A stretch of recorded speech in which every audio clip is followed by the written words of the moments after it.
যারা অবিশ্বাসী কাফির তাদের জন্য আল্লাহ পাক একটি সূরা নাযিল করেছেন। সূরার নাম হলো কাফিরুন। কথা বলেন ঠিক কিনা? আল্লাহ রাব্বুল আলামিন বলেন, কুল ইয়া আইয়ুহাল কাফিরুন।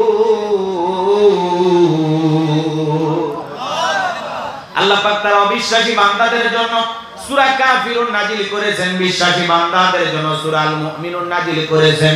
যারা হলো দুদুল্যমান, দুই নৌকে পা দিয়ে চলে, মুখে বলে একটা, অন্তরে আর একটা, দুমুখ সাপ, বৃষ্টিতে দিকে ছাতা ধরে সেদিকে কুলালু মার্কা। এদের নাম কি? আসতে বললেন, ওরা শুনলে কিন্তু মন খারাপ করবে। ওদের নাম কি? মুনাফিক। জোরে বলেন কি না?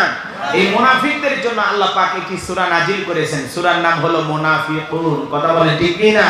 মুনাফিক চেনা বড় কঠিন। দাড়ি টুপি থাকার পরে মুনাফিক হতে পারে, হজ করার পরে আলহাজ মুনাফিক হতে পারে। কথা বলেন ঠিক কি না?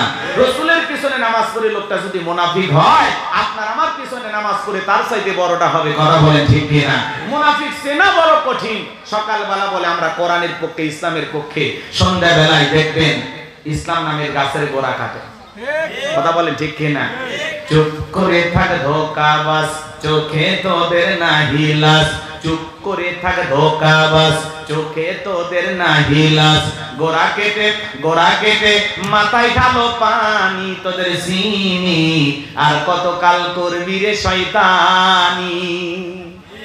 মুনাফিকদের চেনা বড় কঠিন। কথা বলেন না কেন? সকালবেলা বলে আমরা ইসলামের পক্ষে আছি, আর রাতের বেলা ইসলাম নামের গাছের গোড়া কাটে। কথা বলেন ঠিক কি না? সকালবেলা বলবো কোরআনের মাহফিল চলবে, সন্ধ্যাবেলায় পুলিশ পাঠায় বন্ধ করে। আছে না? নাই। এজন্য মুনাফিক চেনা বড় কঠিন। মনে রাখবেন, অমুসলিমের দ্বারা ইসলাম যতটা না ক্ষতিগ্রস্ত হয়, নামধারী মুনাফিক মার্কা মুসলমানের দ্বারা ইসলাম সবচেয়ে বেশি ক্ষতিগ্রস্ত হয়। কথা বলেন ঠিক কি না? এইজন্য ভাইরা আমার, আজকে আমি মুনাফিকদেরকে নিয়ে আলোচনা করব না, আমি কাফিরদেরকে নিয়ে আলোচনা করব না, আমি আলোচনা করব আল্লাহর ভিআইপি মুমিন বান্দাদেরকে নিয়ে। বলুন আল্লাহু আকবার। একটু জবান ছেড়ে সবাই আমার সাথে তেলাওয়াত করুন। আউযু বিল্লাহি মিনাশ শাইতানির রাজীম। বিসমিল্লাহির রাহমানির রাহিম। বিতাড়িত মুর্দা শয়তানের কাছ থেকে আল্লাহ পাকের কাছে আশ্রয় প্রার্থনা চাচ্ছি। পরম করুণাময় সীম দয়ালু আল্লাহ তাআলার নামে শুরু করছি। সূরার নাম সূরা আল মুমিনুন। বলেন কি না? এদিক খেয়াল করেন। কথা মনে আপনারা বুঝতে চাচ্ছেন না? কষ্ট হচ্ছে আপনাদের? হ্যাঁ, এদিক খেয়াল করেন। যে কোনো আয়াত বা সূরার তাফসীর করতে হলে কোন প্রেক্ষাপটে, কোন সময় রাসূলের উপরে সেই আয়াতটি বা সূরাটি নাজিল হয়েছে, সেই নাজিলের প্রেক্ষাপট জানার দরকার আছে না নাই? আরবিতে বলা হয় শানে নুজুল। যদি শানে নুজুল আলোচনা করা হয় তাহলে তাফসীর বুঝতে সহজ হয়। বলুন আল্লাহু আকবার। তাহলে বিশ্বনবীর উপরে কোন প্রেক্ষাপটে, কোন সময় আল্লাহ তাআলা সূরা আল মুমিনুন নাজিল করেছেন, আমি কি নাজিলের প্রেক্ষাপট একটু তুলে ধরব? কষ্ট হবে না তো ইনশাআল্লাহ?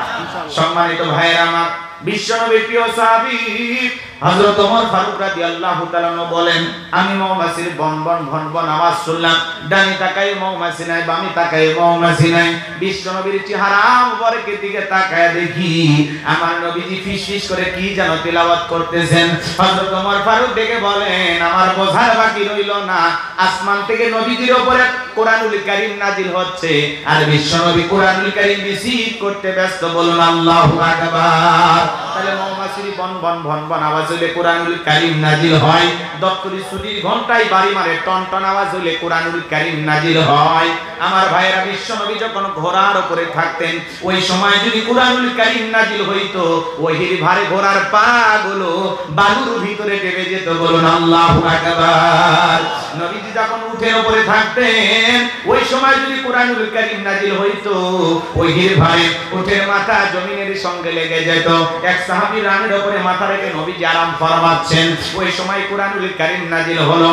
সাহাবী ডেকে বলেন, আমার কাছে মনে হয় আমার রানটা ফেটে যাবে, আমার কাছে মনে হয় আমার রানের উপরে পাহাড় চেপে ধরা হয়েছে। তাহলে কোরআনুল কারীমের একটা আলাদা ওয়েট, আলাদা একটা ওজন আছে না নাই? দীর্ঘ 23 বছরে নবীজির উপরে এই কোরআনুল কারীম নাযিল হয়েছে। বাজান গো আমার, জীবনের প্রথম কোরআনুল কারীম রিসিভ করতে গিয়ে বিশ্ব নবীর শরীর মোবারকে জ্বর পর্যন্ত এসেছিল।